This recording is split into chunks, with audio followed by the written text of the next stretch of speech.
This video will give an overview of the GPRA survey. What is the GPRA survey? The Government Performance and Results Act is a public law that was passed by Congress in 1993. GPRA data is collected through the GPRA Data Collection Tool, or what we call the GPRA survey. The GPRA survey is a requirement of the SOAR grant and must be administered to all clients who are receiving grant-funded treatment and recovery services. Why do we collect GPRA survey data?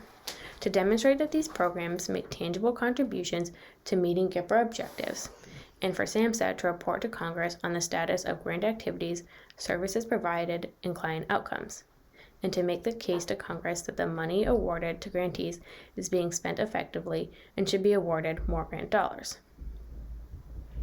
Who is responsible for GPRA surveys?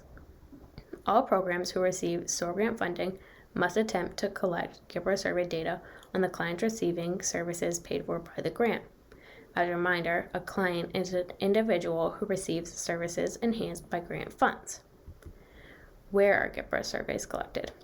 Due to COVID-19, surveys may be completed in person or via phone/telehealth. However, in person is the preferred method. Provider staff should fill out the GPRA survey. Do not give the client the paperwork to complete. Once the GPRA survey has been initiated, it must be completed on the same day, preferably in one sitting. However, short breaks are allowed. Each GPRA survey can take anywhere from 30 minutes to an hour, depending on the client. When are GPRA surveys collected? Intake surveys should be conducted within 4 days of entry into grant-funded services. As a reminder, grant-funded services entry refers to when the client began utilizing SOAR grant funding. This does not mean entry into your program. 6-month follow-up should be conducted 5 to 8 months after the intake survey, and discharge surveys should be conducted upon completion or termination from grant-funded services or 30 days from last service. All of these surveys are due to OBH within 5 days of completion. How are GPRA surveys collected? The survey tool may be completed by a fillable PDF form or pen and paper. Provider staff reads the GPRA survey questions aloud to the applicable client and then enters responses into the fillable GPRA survey form. How are GPRA surveys returned? GPRA surveys must be returned to our GPRA Data Support Specialist at gpra@maine.gov. Each PDF should include only one client survey. Do not create one PDF for all GPRAs being submitted.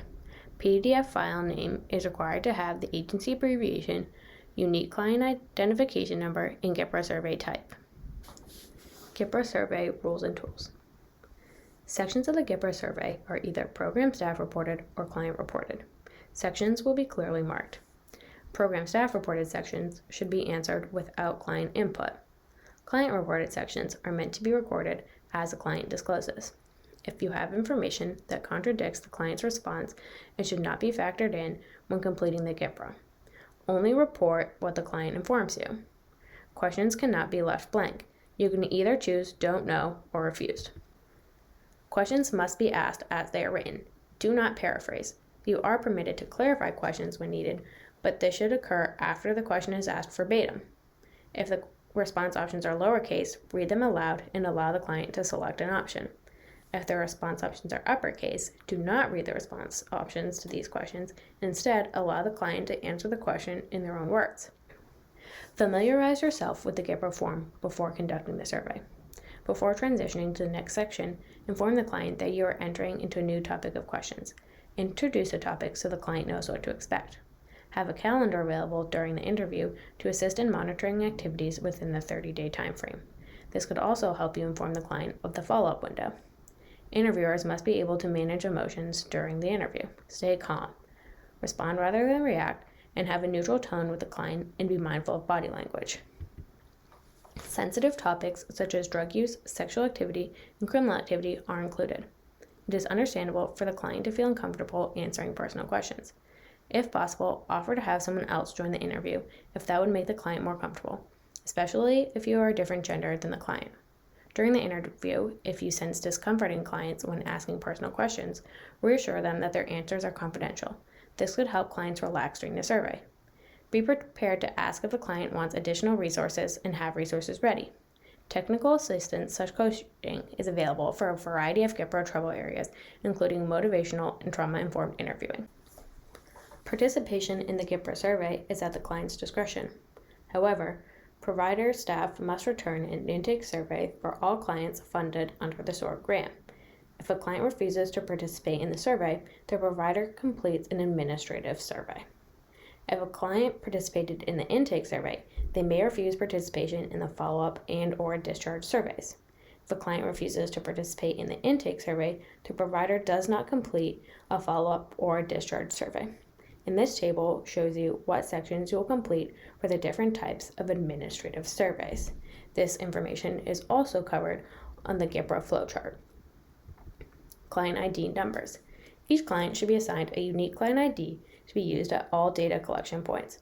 If a client has more than one episode of care, they should use the same unique ID number. In order to ensure that the data collected in the GPRA survey remains de-identified, do not include any portion of the client's name or initials, date of birth, social security number, or mother's maiden name in the ID number. If we have questions for you, please respond by email. There's no need to find and attach the corrected GPRA. If you have any questions, don't hesitate to reach out to GPRA@maine.gov.